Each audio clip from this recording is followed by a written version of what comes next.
50 বছর কোরআনের তাফসীর করেছি সারা বাংলাদেশে, সারা পৃথিবীতে।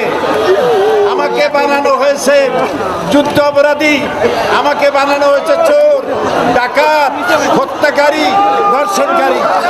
আমি আল্লাহর নামে কসম করে বলছি, আল্লাহ